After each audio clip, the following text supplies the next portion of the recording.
Hey, Lindsay, did you do something different with your hair? No. Same old, same old. Nah, you definitely cut your hair or something, bro. I don't know what you guys are talking about. Everything's the same over here. Nothing has changed.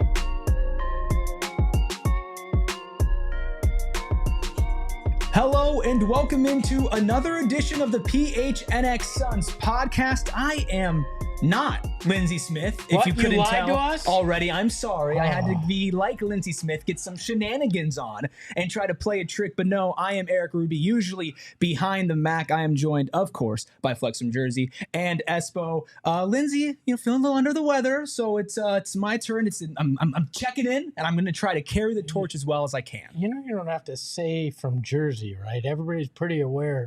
Well, no, I forget. I usually am like, is it Flex from Wisconsin? Oh, yeah. Is it Flex from Nebraska? You betcha.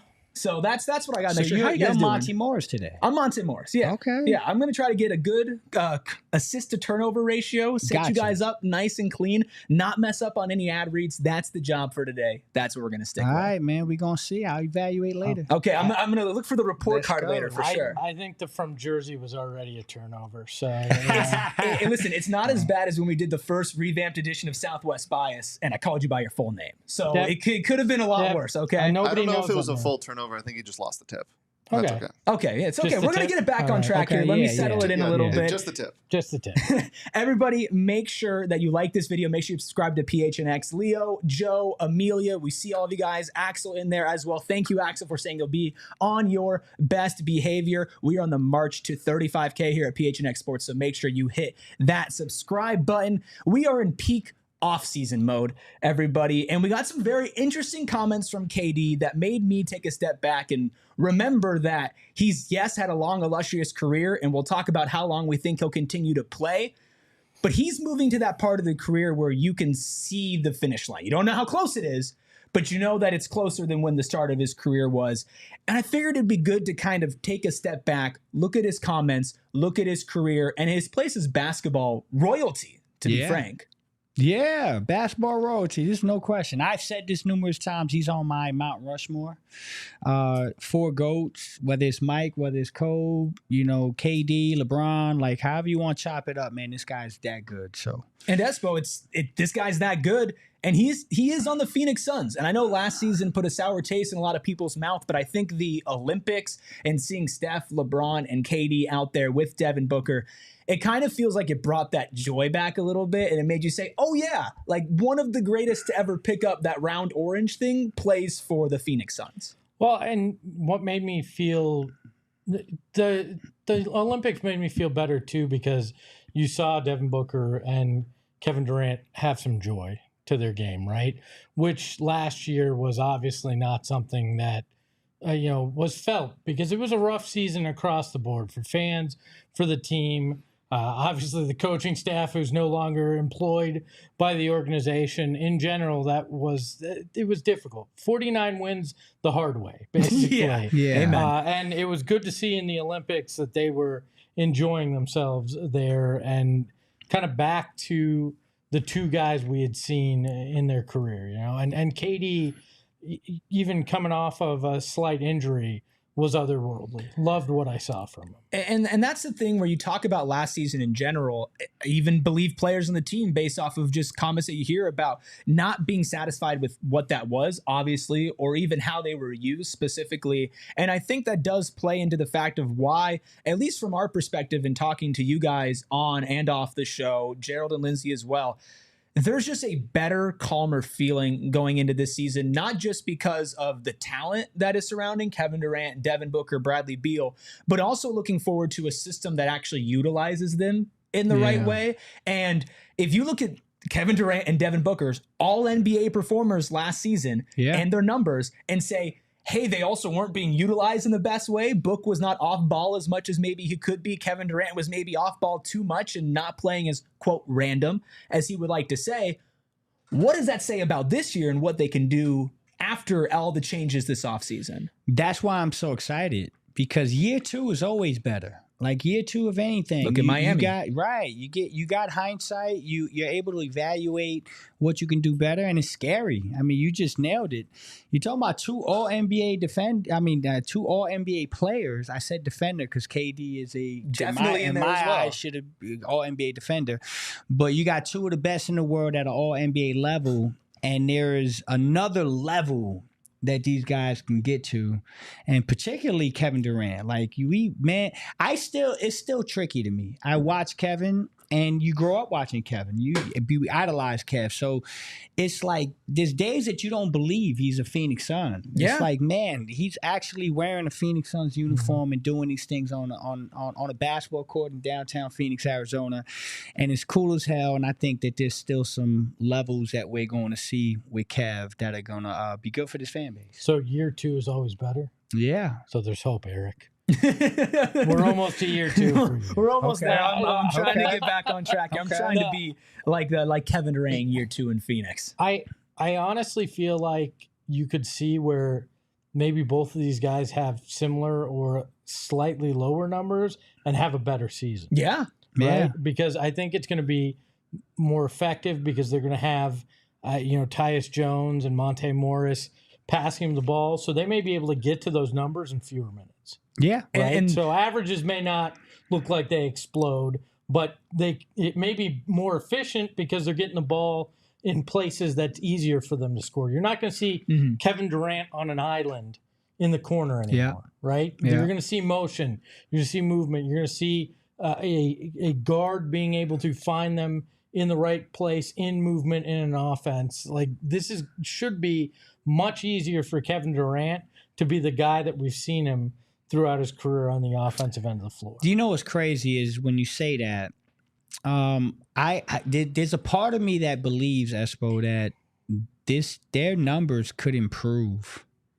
And it's crazy to think because, I mean, the numbers they put up with 27 a game for both players.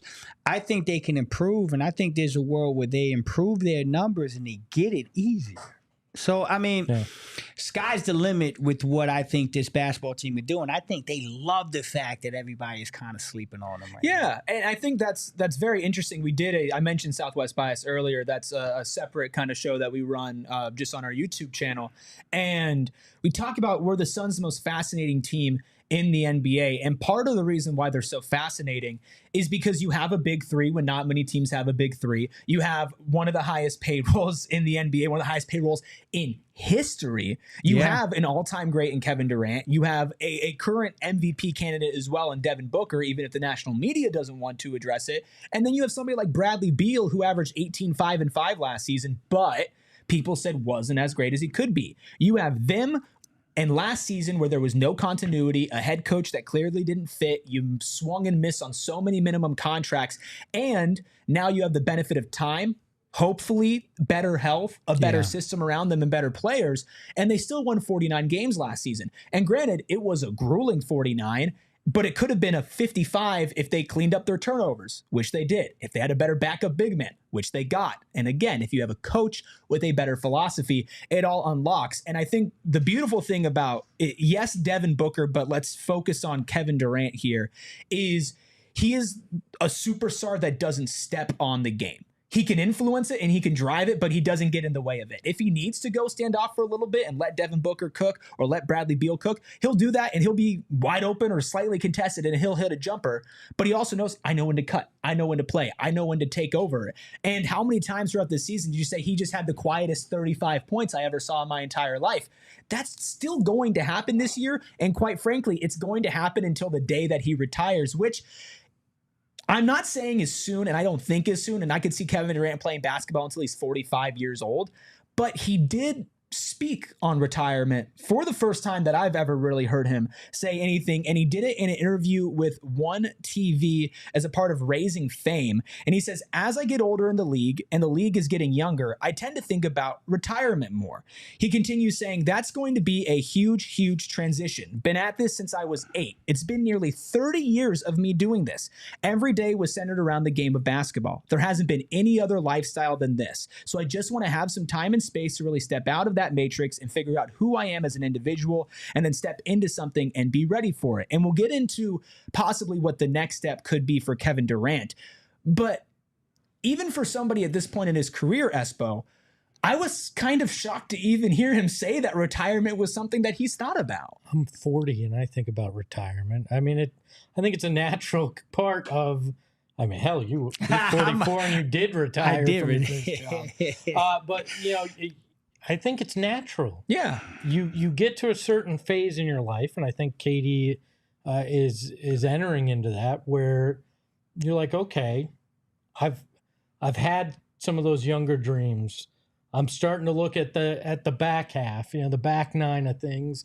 How do I want to handle that? What do I want to do? What do I want to be? How long do I want to be doing what I'm doing? Mm-hmm. You know, and is there a path in the same industry that I could do something else in? And I think that's a natural process, right? And I'm sure the last couple of years, you know, has put that in his mind even more, because now he comes to a team where there's a younger guy that's leading it, and they're both leaders. Don't get me wrong, in terms of where they're positioned with the team, but he comes to Phoenix because he wants to play with a younger gun in Devin Booker. That hasn't been the case in Oklahoma City. They were all young. In you know, Golden State, they were all in the prime. Same with Brooklyn. Yeah. Right. This is a different phase that he entered when he came here as well. So I think it's a natural thing to start thinking about. Yeah, it's a natural thing, man. Listen, he's 35, if I'm correct. He'll be 36 in September. You just had this Olympic experience, right? Fantastic, 4th gold medal, all-time leading scorer in Olympic men's USA basketball. And you're surrounded with all this great young talent. Mm-hmm. And here's the thing, it's a natural thing for those guys to be in awe of you. Mm-hmm. At all times. Yeah. Like, you know, Book had his fat head of KD on the wall. Anthony Edwards grew up idolizing him. You got Wemby. Yeah. You know, you got all these players that are basically giving him his flowers and saying, man, you're the guy that we grew up loving. You're our GOAT. So that naturally puts you in the part where you start to realize this is different. This isn't me coming into the league and dominating the Slim Reaper, Durantula, right. KD, right? Easy money sniper. Like, this is a different thing now. And so naturally you're going to think about retirement. But the one thing I will say, man, is, he said it himself. He's 30 years of basketball. Well, and so when I say I was surprised to hear him say this, not really coming from the point that I can't believe that somebody at that stage in their career who has done everything that they've done. And I mean, now you're getting at a point in the NBA that was different than 20, 30 years ago, where you're 35, 36, 37, and still putting up numbers comparable to your prime. All NBA. Right. And so like for me, and I saw him and I'm like, yes, it makes sense from a time perspective. It makes sense because you see the league getting younger around you. But Kevin Durant is just that type of person that you sit back and you're like, that guy's going to play basketball for as long as I'm alive, because you never imagine him doing something different than that. Well, but I don't think the fact that he's thinking about it means that he's anywhere near it. That's right. And that he feels like it's at a point where he needs to be considering it. I think, again, it's just a natural thing that starts coming into your head at a certain point. And I think he was just being honest in what he was talking about. Yeah, I've thought about that because it's kind of where I'm getting to. But I mean, you know, you can think about that and it could still be 5, 6, 7 years down the line, right? And I do think that something that he mentioned in that quote that I was reading was, I want to, you know, be prepared to step into other things. And you know, and I do believe that that's going to take time to kind of set that groundwork and that foundation. And when I say like we don't know how long it's going to be, I could easily see Kevin Durant play into his 40s. He has the type of game that would translate. He has the type of mindset that would translate. How many times have you heard young players say, I was mesmerized when I watched Kevin Durant work out. And these are other people who have dedicated decades of their entire life to basketball. They watch him do it and they're amazed. All of that adds up to somebody who takes care of their body, is 7 feet tall, can shoot incredibly, and at the same time, like, aged so gracefully to now he is 35 and he's playing near all NBA defense. Yeah. I mean, listen, again, all NBA, near all NBA defense. He's 35 and he's the most unique basketball player I've ever seen in my life. Listen, we have great players in this league and we talk about Wemby and Wemby's a unicorn. But I'm telling you, man, in my lifetime of watching basketball, there's nothing like Kevin Durant. Yeah. And so, like, you watch him if you watch the games, you know, some players need sets. They need actions. They need pin downs. They need certain things to happen. This is a guy that you could literally just be like, okay, nothing worked. The whole play broke down. Here you go, Kev. Yeah, all he needs is the basketball. Oh, just give him the basketball and the guy can do incredible things. And so I love Kevin Durant. I love watching Kevin Durant. I love that Kevin Durant is a Phoenix Sun. I expect him to do some incredible things here. I don't think Kevin is as close to retirement as some people may think. I'm with you. I'm telling you, if Kevin Durant can stay healthy, God willing, I can so see Kevin Durant playing into his 40s. I think we have at least another 4 to 5 years of Kevin Durant. Yeah. God willing. I mean, he's got the body type that can sustain, right? It's not like he's a bigger guy in terms of he's not Joel weight Embiid. or muscle, right? And that winds up, you know, taking its toll on your joints and stuff. And shooting doesn't age, right? No. It's, if your body breaks down, you can't do it quite as well. But form, all those things, those stick around. Yeah. So I think Kevin Durant also has that all on his side because his game is so predicated on how great he can shoot, what he can do on that. It's not pure athleticism. Obviously, athleticism is part of it, but pure athleticism is another thing that doesn't age well. He's got everything going for him where I think he can play at elite level for another 4 or 5 years. Could probably play another 8 if he wanted to in the league without anybody batting an eye at, oh, he's doing it too long. Well, and that's why when you talk about the 2028 Olympics, you know, he said he's not sure. But obviously knowing the type of person he is and the type of player he is, if he feels like he can go out there and contribute on the court, and by all of our estimations, he will be able to do that. There's no reason for him not to be there. And if you want to like compare him to other, let's say like shooting translates great, right? Yeah. Like Klay Thompson, though, the problem with Klay is you're 6'6", 6'7", you're mainly a perimeter defender. And when you lose that step and when you start getting older, even though you're one of the best athletes in the world, losing that 1%, 2%, 3% makes a massive difference. But for Kevin Durant, having the length, being 7 feet tall, while also having the shooting and the creation, even though maybe he might be a step slower when he's 38, 39, 40, having the intelligence of playing that long and being able to protect the rim and staying in that area and not going out on the perimeter is going to be able to elongate the amount of time he's actually able to be effective out there on defense because he doesn't have to be chasing people around screens as much. It's a modern NBA, so you're still going to do it, but not to nearly the level as a wing defender like a Klay or even a smaller guard as they age as well, because obviously that's poison when you get a smaller guard and they get older like that. Well, and KD has a front row seat for somebody that he could look at the blueprint Right. with Diana Taurasi, right? Yeah. You can look at that. I don't know, different leagues, different player, but just being able to keep that shooting in premier form and also get a 6th gold medal. I mean, he's seeing the GOAT and Diana Taurasi do that, and I don't think there's anything that, in my mind, thinks that Kevin Durant couldn't play until he was 42 like her. I mean, real quick, we're looking at what's happening with LeBron James. Right, and that's actually where I thought Espo was going. Yeah, that's why when I thought you were going. Diana is a fantastic example, but I thought you were going to talk about LeBron, who's 40. Yeah. That's where I was going because, and I've had this conversation with multiple people, and it's like, yo, LeBron, but I'm like, I think it translates even better for KD. KD like LeBron isn't 7 feet, man. Like what LeBron's doing is incredible. And again, a reason why he's a GOAT. But I don't look at them any different. I'm sitting here and I'm fascinated. I'm like, LeBron is still doing this at 40. I would bet money LeBron's going to be an all-star next year and LeBron's going to be all-NBA next year. I take that bet at 40 years old because I don't see LeBron as a 40-year-old. That's what makes him LeBron James. It's just different.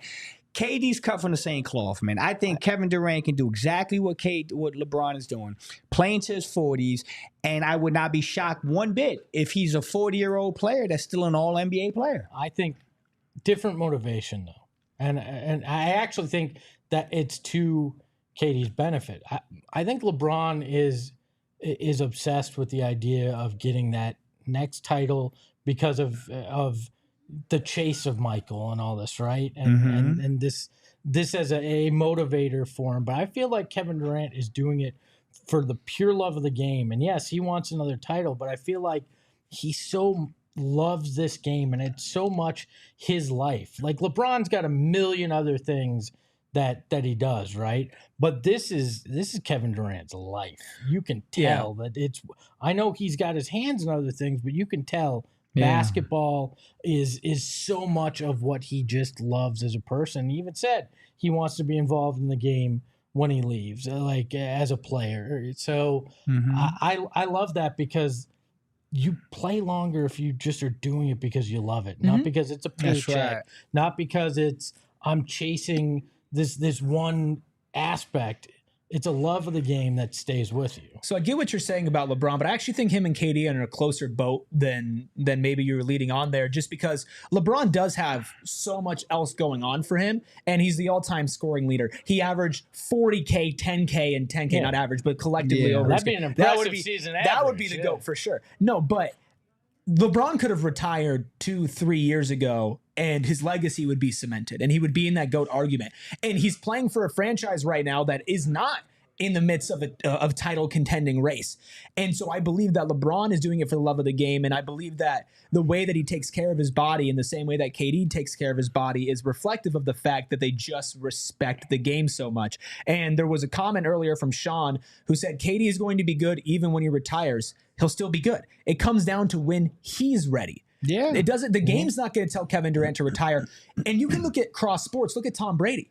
Tom Brady probably could have played in the NFL for a couple more years. Yeah, been still could play. One of the better quarterbacks. Hey, Minnesota, call him. Could have used Tom Brady for sure. But it got to the point where he was ready to walk away. Yes. And that's what it's going to come down to for Kevin Durant. And if you're ready to walk away with a brand new car, I want to tell you about our friends over at Sanderson Ford. Before we continue to talk about KD and the younger generation, Sanderson Ford has been around for generations, 3 of them family-owned and operated. We all went out to Sanderson Ford. We just released our video out there on socials if you want to go check that out. Just such an incredible place, Espo. They have a diner, a museum. Unbelievable diner. They have... I'm a fat guy, I know. Great prices on that as well. And that's the thing. It's like sometimes going and buying a car can be overwhelming. You feel like you're getting taken advantage of. You feel like you're just sitting there and they're like, oh, would you like some of our complimentary iced water in a styrofoam cup? That. You know? But Sanderson Ford's like, hey, why don't you come relax in the diner? Why don't you come talk to a salesperson who actually cares about you and what you're doing? And they don't just care about you as the customer, they care about the community. St. Mary's Food Bank, Southwest Autism Research, just to name a few of many causes they're involved in. And right now, they want to help you out as the Diamondbacks. Yes, the Diamondbacks are pushing for the playoffs. You can get 0% financing for 36 months with no payments for 90 days on a Ford F-150, Escape, Edge, Explorer, and Expedition. It's the Sanderson Summer Sales Event, and they're teaming up with the Boys of Summer. Purchase or lease any new Ford, and you can get 4 tickets for your family to see the Diamondbacks push for the playoffs. A disclaimer, you can get 0% for 36 months OAC from Ford Credit. See your dealer for details. Look, I love our friends over at Sanderson Ford for sure, and they want to get you in the right car too, which I loved about it. It's not, hey, we've got all these cars on the lot that we need to move. It's what are you interested in? What do you really want? So I love that. And our friends at Game Time are like that too. They want to know what sporting event you're interested in, or concert or play, and they want to get you in the seats that you want to be in. And it's no hassle. It's none of this BS. No a million hidden fees and we said you were going to sit here, but really we're going to sell you these tickets. It's no bait and the switch. ticket websites that are like, oh, sorry, we can't show you what it looks like from your seat. Yeah. And then you go and you sit down and there's a giant pole right in front of you. Game Time will show you the view from your seat. I don't know what janky ass old stadiums you're going to, but I don't think there's a lot of poles in the seats anymore. Maybe Dude, Fenway. there's still some out there. Maybe They get tweeted out there, man. Yeah. But I'm excited for this NBA season. We got the schedule the other day, and you know what that means. It means time to get some tickets. That's right. And you can do that with Game Time as they make it easier and faster to get tickets in prices that you're not going to find anywhere else. They've got killer last minute deals, all in prices. Like I said, you're not going to go, oh, I want this seat, and then you find out it's $100 extra. Yeah, not with them. And you're going to get the lowest price guaranteed, and they're going to take the guesswork out of buying NBA tickets. It's just that easy. And they also have last minute ticket deals, flash deals, zone deals, and they're easy to find those great deals. That's what I love about them as well. And you know what? They actually take care of you also, because they have the lowest price guaranteed, and if it's not the lowest price, they're going to credit you 110% of the difference if you find it at a better deal elsewhere. So take the guesswork out of buying NBA tickets with Game Time. Download the Game Time app, create an account, and use promo code PHNX for $20 off your first purchase. Terms apply. Again, create an account and redeem the code PHNX for $20 off. Download Game Time, last minute tickets, lowest prices guaranteed. We thank Sanderson Ford, we thank Game Time for making our community better, and we thank you, our community, for being here right now. Make sure you hit that like button. Make sure you subscribe to PHNX Sports. If you're jumping in late, I am filling in for Lindsay, but of course that's Espo and that's Flex, and we're talking all Kevin Durant and his career so far and going forward. If you missed the first 20 so minutes, we talked about his initial comments that he said for the first time about retiring and what that might mean, how his game will age gracefully. But something else that's been very graceful about Kevin Durant as he enters this later stage in his career is how he talks about that next generation of superstars, because what we have seen from players of generations before him, and not all of them, but some, are very salty, disingenuous, not a big fan of where the game goes and evolves. And Kevin Durant is almost the exact opposite. Yeah. And we'll get into some specifics, but after the Olympics, Victor Wembanyama went out and had a quote said, "Clearly, this is my personal childhood favorite. I made it clear to him that I wanted to learn from him and perhaps only steal one or two of his secret techniques." And that is one of the countless new players in the league and some of the best young talent, Flex, that have gone out and said, not only do I love Kevin Durant, not only did I love watching him, but my game directly models what I want to be like, and that's Kevin Durant. Man, that picture gave me goosebumps. One, because of how big Wemby is. He's Damn, huge. boy, he was towering over KD there. But no, it's great to see, man, and you can't put it into words. Like, Kevin is... for a young basketball player in this generation to, one, have to go through this new cycle of basketball with social media and all the stuff that's in their face, right? I think that's a dynamic that the old heads didn't have to deal with, right? What would Michael Jordan, Larry Bird, Magic Johnson, Charles Barkley, Dr. J, how would their games have changed or their legacies changed if you had this constant spotlight? Barkley on Twitter? Oh, man. In the prime? Okay, we heard a lot of the things that happened, but imagine if you had video of him throwing that guy through the window plate glass window. Right. Like, I'm sorry, but that dramatically changes it, right? These guys are looked at differently. If I don't feel like they come out unscathed. Right? Like, that's right. Jordan, the mystique of he was going out, he was playing poker, he was doing this, doing that. Video again would have dramatically changed the legacy. So these guys have to be fully aware 24/7 of any little thing that they do in ways that people and athletes and celebrities before never had to think in that way. And that's not saying they're doing horrible things, but we've seen the tiniest of things become the biggest of deals, right? I mean, hell, he and Devin Booker were on a boat somewhere in Europe and we got photos of it. Like, that's the insanity of what it is. So I think it certainly would change the dynamic if it had happened back then. And there is a lot of pressure on these guys. There's tons of pressure on these young kids. And they're coming up and they're looking at these great players that are their GOATs and their idols and the people they pattern their games after. And then you got a guy like Kevin who is embracing that and saying, man, listen, come work with me. Let's go to the gym. Let's take a week and let's go to LA and let's get in the gym. Let's work, whether it's Vegas, LA, wherever, Kevin goes to work out. He's embracing these young guys. And I also think that he's kind of clearing the path for them a little bit. Like, in this day with all the media and all the stuff these guys got to deal with, to have a guy like Kevin who's navigated a little bit of both spaces. Right, he's in a unique part of his life where he's played some basketball in an era where there wasn't all the cameras and all the social media. Right. And then you're in this era where everything, is in your face. He's been able to navigate both of them and be the GOAT. And so having a guy like that on your team to kind of walk you along the way and show you the way, it's priceless for these young guys. And I'm happy that Kevin is good enough to do that, because a lot of people that won't. I'm a selfish old bastard. Okay. I don't like that quote because Wemby wants to learn some of KD's secrets. You don't get none of that until KD's retired or is your teammate. Well, no, I just don't want Wemby to get that in general until he's on the Suns. We're not giving Wemby anything extra because we're gonna have to deal with him for the next 12 to 15 years in Phoenix. Yeah, those jumpers that he's going to hit over the Suns for the next however many decades he plays, it's not going to feel any better knowing that he learned it from Kevin Durant. Oh, yeah. Hey, great. It's great. It's great for Kevin Durant and who he is, but for Wembanyama, you don't need any more help. Let's calm that down. But even if you look just within this Phoenix Suns organization, we're going to talk about Book in a second, but Bol. How many times did we talk about how basically Kevin Durant took Bol under his wing? And it's not just the Victor Wembanyamas of the world. It's not just the Anthony Edwards. It's not just the Devin Bookers, but it's players that still are trying to find their way. And that game in the middle of the season where they're looking at the iPad or whatever it was together, looking through film, and not a lot of people believed in Bol coming in the season. If you were talking good about him, it was kind of as like a novelty, or, if it all goes right, he could be like Wembanyama, kind of like a joke, right? Yeah. But as the season went on, it was like, Bol's not making the wrong decisions. Bol's in the right place. Bol's doing the right thing.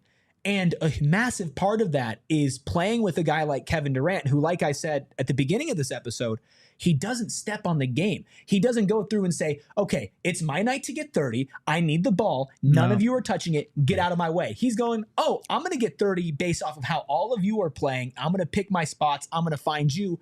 I'm going to end up getting that 30 ball no matter what. On 12 shots. And Bol in Orlando had so much more run through him. And it was just too much. And his decision-making was bad on defense and on offense, but especially on defense. And that completely changed under last year's system. And Espo, it's hard not to look at Kevin Durant and think that has a massive influence on somebody who's been trying to find their way into a league, who was once a top prospect. Well, I mean, you look at it, and I think it's also why Bol came back. Yeah. I guarantee he could have gotten a little bit more. I mean, hell, if Drew Eubanks got more money this offseason, you damn well know a young Bol could have gotten more money in this free agency market. And I feel like the relationship that he and Kevin Durant built is a huge reason why he came back. And it's probably because, I mean, let's be honest. How many guys can go to Bol and go, I understand your game. I understand your physicality. I understand who you are as a player because I'm similar, right? And let me show you the way that I figured it out.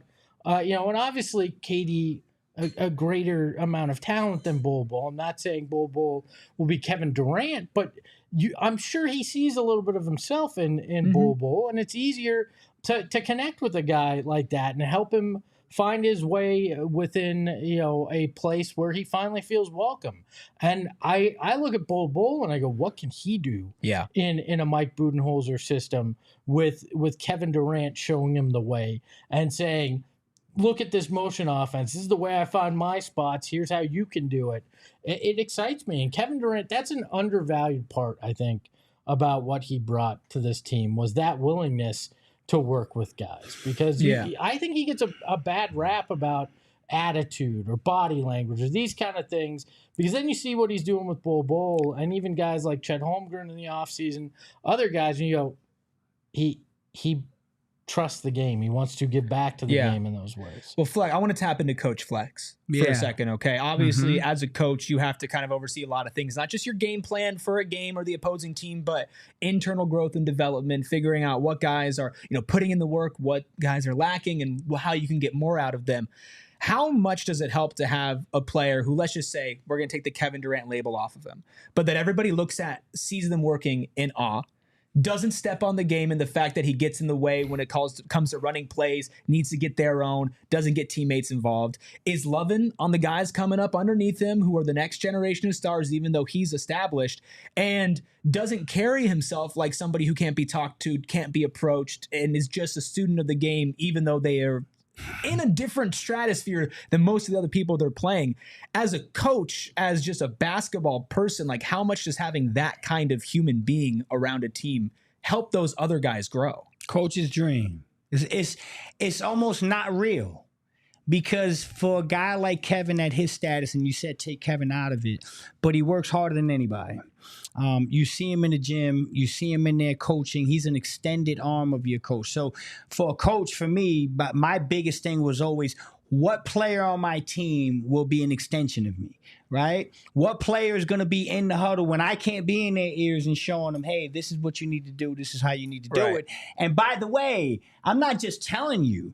I'm good enough to show you. Right. Like Kevin Durant, and we said this earlier, but I just want to make this clear. Kevin Durant is capable of doing things on a basketball court that we may never see again in our lifetime. Wemby and them are going to do it, but they're not going to do it like KD. He's got his own style. Now, in a unique way, there were times with Bobo, and I want to touch on the Bobo thing. There were times with Bobo where I've seen him make some plays this year. And I'm like, yo, that is one of like 5 people on planet Earth that can do that. He's that gifted, and he's that talented. And so now when you take that and you got maybe coaches that are saying, hey, this is how we need you to play. This is how we need you to get better. And then, damn, you're sitting next to Kevin Wayne Durant. And he's saying, man, I see what you can do. You're capable. Here's how I'm going to show you. Let's put the work in. As a coach, you it's a coach's dream, man. So, yeah.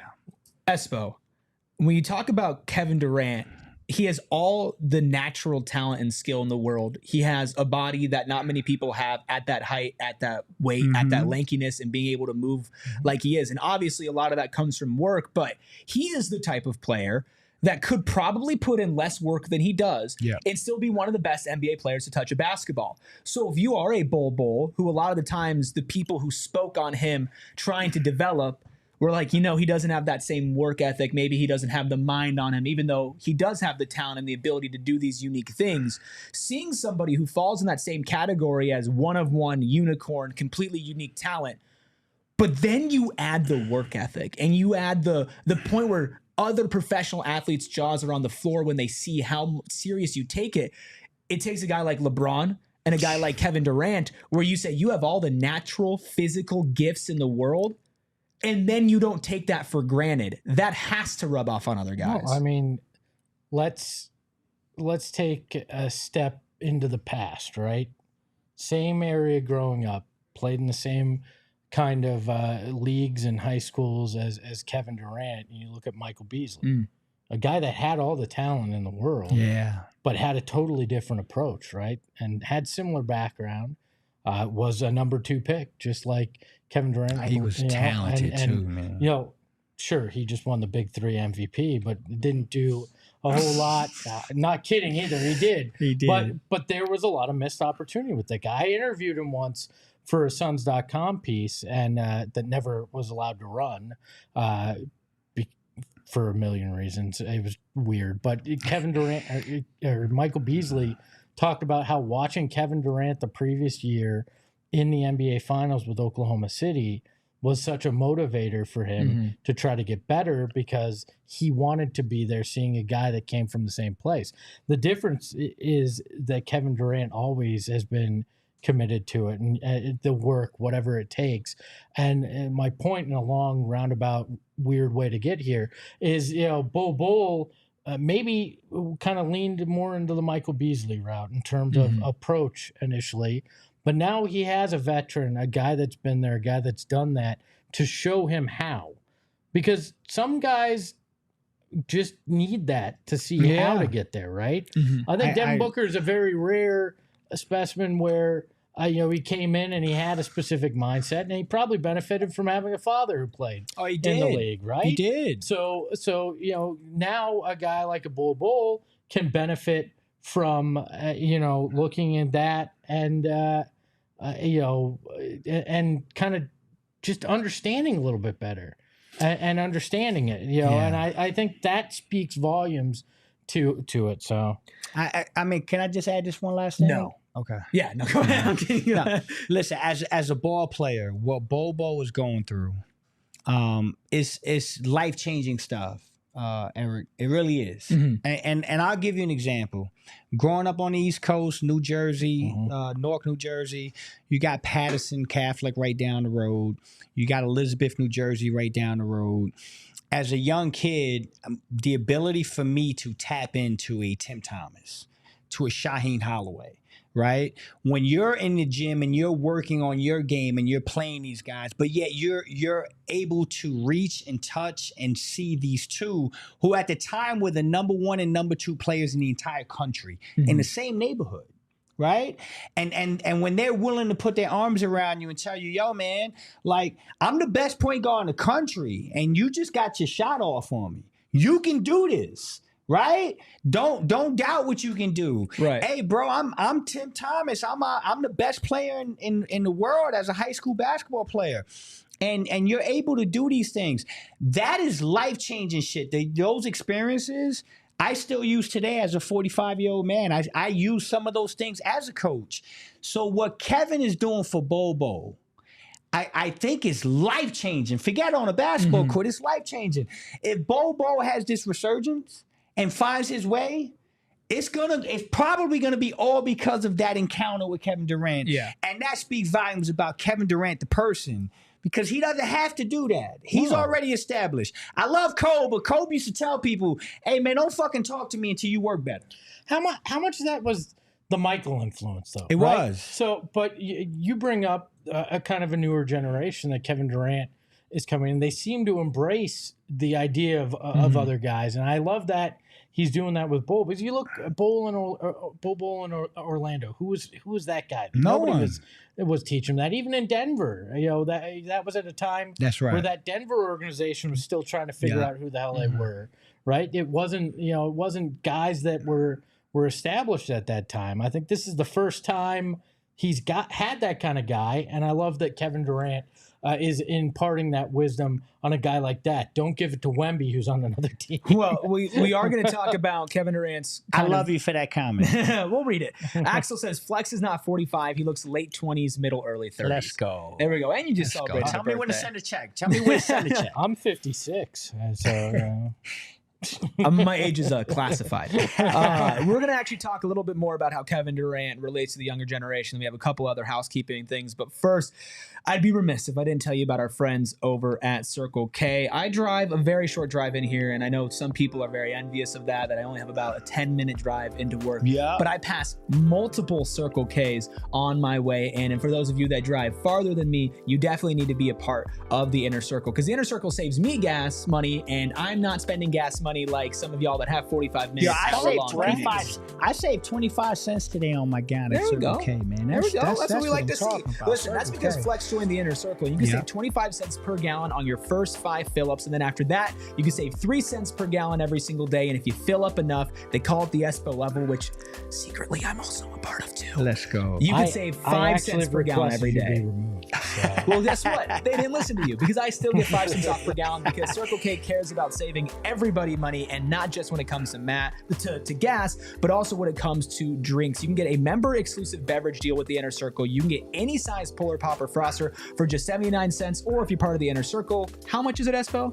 69 cents. Nice. Always got to throw the alley-oop on that one. Now through September 3rd, so we're coming up on the end of that one at any Arizona location, but they have a bunch of other deals as well. Every single day, there's something new popping up in there. Lindsay, always a big fan of the dark chocolate-covered almonds. They have some fantastic snacks, just hot, cold, everything in between. Circle K is your place to go, and you can join the Inner Circle for free by downloading the Circle K app today. Some terms and conditions do apply in at participating locations, but visit CircleK.com for all of those details. I want to remind you guys that this show is sponsored by our friends at BetterHelp. You know, mental health is not a joking matter. I take it quite seriously. I've been in, therapy for a long time. I've talked with a lot of people, and, I think I'm most proud of the relationship that I've been able to build with my wife and daughter because of it. It's not always easy, and let's be honest, life and relationships aren't, and they're not supposed to. They're supposed to be work to build, a life that you are proud of, and I think some people forget that sometimes. But it doesn't mean you should walk that road alone, though, right? Mm-hmm. There's nothing wrong with getting a little help, and I think that that's exactly what you can do with our friends at BetterHelp, because therapy can be a place to work through the challenges you face in all your relationships, whether it's friends, significant others, work. I have to, get therapy because of these two guys. Yeah, it's all us. It's definitely something, that you do.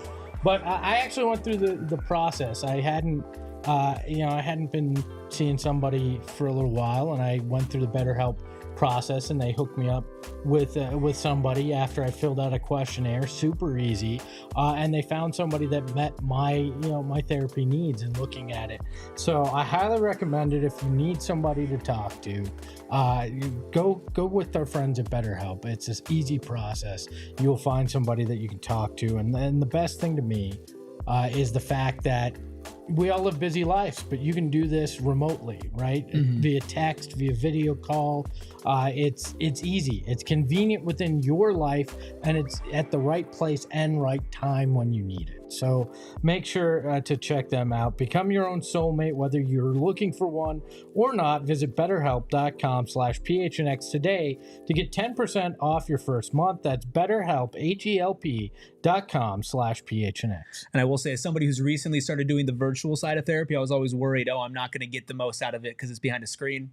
That's not an issue. No. It's especially with BetterHelp. So let's get back on track when it comes to Kevin Durant. We are going to get to some of your super chats in a second. We will read those. We appreciate all of you. Again, make sure you like this video. Make sure you comment. We appreciate all of you in here. Johnny, Psycho Blue, Axel, you've been very, very active today, and also a lot more contained than yesterday. So I do appreciate that. And showing a lot of love for me. So yeah, I'm all right with so we might have to put you in timeout for that. But everything else we do appreciate. Axel's actually my burner account. I forgot to I've noticed you typing away over there. And then whoever, was he the same one that said that Flex looked 25 or 30? Yeah. Okay. Yeah. Maybe it's like a joint burner account between both of you. We're not going to speak about Kevin Durant and burner accounts, but we're going to continue to talk about his relationship with young stars. And I want to talk about Anthony Edwards, because I think one of the moments from the Olympics that stands out to me is the big fat smile that Anthony Edwards had on his face after KD threw him a lob on the fast break, and how Ant has been very out there and saying that Kevin Durant was his favorite player of all time growing up, and he has so much respect for him. And then that brought me back to the playoff series, which obviously it sucked, but they were going at each other, and Kevin Durant didn't react to this up-and-coming 22-year-old star, playing really well and getting in his face by like being an old curmudgeon, but he's smiling and he's laughing because he understands that that's just what's going to happen. And I think that, as much as helping out your own team is cool, not being so, stick in the mud when it comes to that next generation coming up and being really good shows A, confidence in yourself and what you've done, but B, also like just belief in the love for the game overall in the sport. And I think that's special. Let's be honest. He may have smiled, but he filed that away. Sure. There will be a moment this season, or this playoffs, where he reminds, freaking Anthony Edwards about all the trash talk and the crotch chop and all that. But I think it's because he does respect the game, but he can have that on the court, but still respect these guys off of it and find it endearing that they do look up to him, but also be able to have that relationship. That's part of what's so great about Team USA, though, too, right? Yeah. Is you can kind of break down those walls and then recruit Anthony Edwards to Phoenix. You know what's interesting that I don't think people understand enough about Kev is that you get Kev's respect by doing that. Yeah. That's how you get it. Mm-hmm. You don't get Kev's respect by saying, "Yo, you're my idol, you're my guy, I love your game, blah blah blah," and trying to be nice. The way Devin did it, go back and listen to the film. They were interviewing Kevin, and they did the same thing with LeBron. And what they said about Book was very consistent. Man, Book talk shit. And he goes Even at I think it was like Jimmy Butler back in the day was like, what the hell? Like, what are you doing? Talk shit. And that's how what Anthony Edwards is doing at 22 is what young 22, 23, 24-year-old Book was doing. Mm-hmm. He was like, listen, I love you, KD. I love you, LeBron. I love you, Kobe.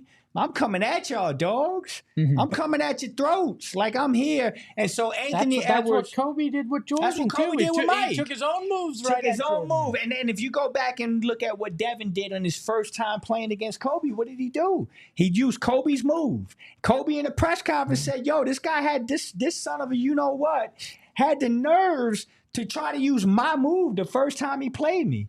That's how you get the respect. And I think that's what Anthony Edwards did. Anthony Edwards said, "Man, you my GOAT, dog. But shit, I'm coming at you full throttle." And I think that's why Kevin Durant has that type of relationship with these guys, because in all honesty, Kevin's probably the same way coming up. Kevin was coming at these guys too. So you earn respect on the basketball court by bringing it to them. Yeah. Okay. And, go ahead. I just want to let's pull back the curtain a little bit. Sure. We've been around professional athletes, and I think that one of the greatest compliments is when they talk shit to you. Yes, right? they won't talk shit if they didn't respect you. Yes, Sorry. that's what I found, right? And I mean, Eddie Johnson is a perfect example, right?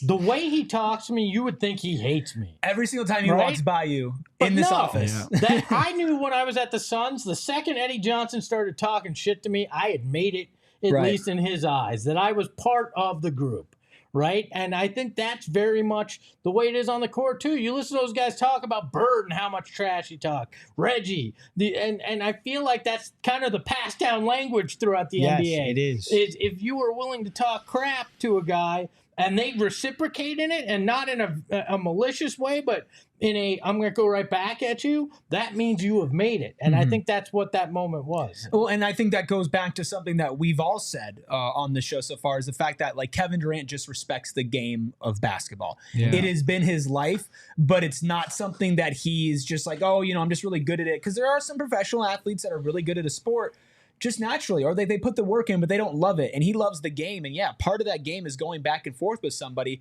But I also think it depends on who's talking back to him, because you can take it a couple ways. If somebody who you're like, you know what, you're not putting that work in, and you're confident and you're cocky and you're talking, but like with Devin was going out there and he had to earn everything that he got in this league, Still, right? yeah. And the last thing that I want to touch on before we wrap up here is that relationship with Book, and what it says about a guy like Book to have KD be like, yo, that's my guy. I need to go play with him. Because as much as Kevin Durant, has, gone from a couple different teams, usually when he's been joining these teams, it's A, because they're players that he wants to play with, but B, those players are, established guys, right? Yes. Like a Steph Curry and a Klay Thompson, somebody like a Kyrie Kyrie Irving Irving. and a James Harden. And not that Book wasn't established, because he was still an all-star at that point when KD came here, but he wasn't on that same level, at least nationally, that people look at those other guys I just named as. Facts.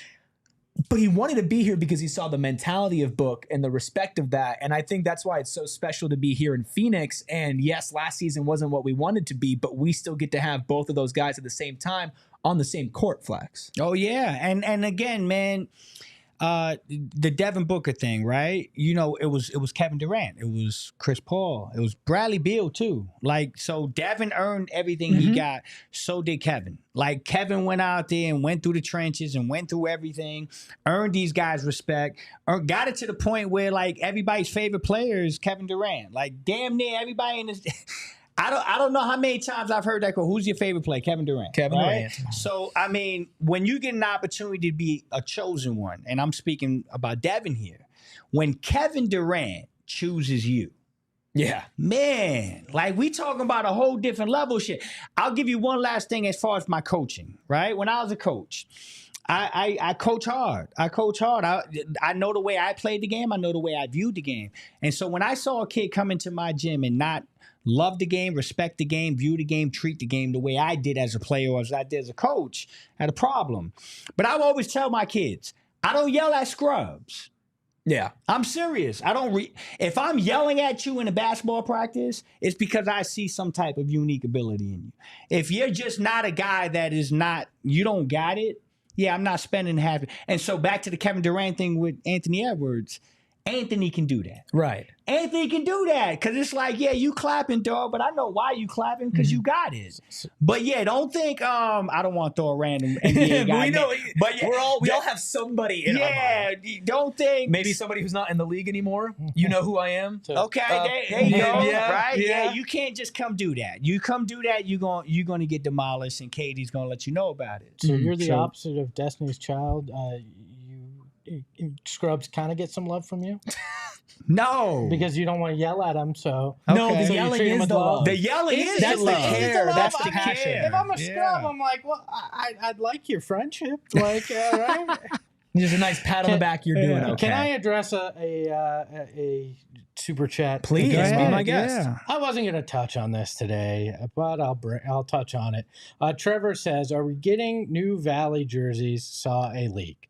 We did confirm with Josh Bartelstein that they're going to get new uniforms, new what do you call them? City Edition uniforms. There was a leak of shorts. We'll put them up here. If you look at them, it's 95 All-Stars, what those scream. And so I think you can assume that this probably is a actual leak because there were a bunch of these City Edition shorts that all leaked today. So there you go. Read what you want into it. And yes, there will be new City Edition uniforms. I'm excited to see what the Suns do to unveil and to announce that because, Espo, you know how much time and work goes into that. And obviously, leaks, they kind of step on that a little bit, but I'm still so excited to see because there's so much history in that. Obviously, I want to see what the rest of the jersey looks like, what it looks like on players as well. And of course, I know somebody who will end up wearing a pair of those shorts is Flex. I'm 100% surprised he doesn't actually have them. You don't know this on this show because I never wear shorts here, but I have a huge collection of Suns game-worn shorts, and I love them. I wear them at night, in the morning, all the time, and I can't wait to get my hands. If these are the real deal, I can't wait to get my hands. Quick on question from both of y'all: the jersey or the shorts? Shorts. I can't pull a jersey. Jersey or shorts? To actually wear out, it's the jersey, but I do love the shorts too. Okay, Shane, jersey or shorts? I'm so anti-basketball jersey. Okay. You have to. The only way I think a basketball jersey looks good on somebody is, first of all, never, ever, in any circumstance, do you wear a basketball jersey with nothing underneath. There you go. If you ever do that, my respect for I've definitely done that. My respect for you is gone. Sorry, Rubus. I didn't even think it was there in the first place. So we're good. Kevin, our new producer, Kevin's giving a look too. Shorts, jersey or shorts? Honestly, jersey. You like the jersey? I said if I'm wearing it out, jersey. Okay. How are you wearing your jersey? I don't want to speak on that. That's crazy. He's a no shirt under his jersey guy. I need the books to match those shorts if they're real. I will say I have a pair of game worn Jason Kidd Sunburst shorts that somebody gave me. They put pockets in them, but they're too big on me, so I can't wear them out. But though that's that's my favorite pair. I'm a big dude, Younger me, younger. At one point, I used to collect the basketball shorts from all over the league, and my goal was to have a pair for every team in the league, and I got there. Got pretty close. I'm a big shorts and sneakers with a white tee or a black tee, and keep it simple. Really? Yeah, man. let me school y'all on that. Yeah. It's pretty simple. But I'm with Shane, man. The jersey thing, I can't do it. I will say jersey and the hoodie combination. That's the best. Okay, I can live with that. That's the best combination. That's what I was gonna say. That's the only way that I get it. Yeah, I would style I can rock it. I have that. a couple basketball jerseys. Like, I'm not an anti-jersey guy. Like if you're a football jersey, hockey sweaters, like that's fine, of course. Yeah. But it's just like it's a tank top that is breathable. You're just like you're wearing a penny in public. I don't know. It's weird to me. I'm with you. All right, let's Sorry, get a couple guys. more super chats before we're out of here. We And then appreciate land the all of you. plane. Appreciate all of you being here. Make sure that like button and subscribe. Psycho Blue says $10 super chat. We appreciate you. If Book scores 40, he's being a ball hog. If he scores less than 20, he's shrinking in the big moment until he wins a chip, no matter how he plays otherwise. That's the national libel he'll endure. We all know that, but at the end of the day, everybody in here understands and knows who Devin Booker is. And to be quite frank, I believe that is enough. Score 27 every game and keep it in the between the two numbers. Yeah, What's next? go play New. If you play New You Orleans got every like single 30 game, seconds. Hustle. he'd Fair. average 60.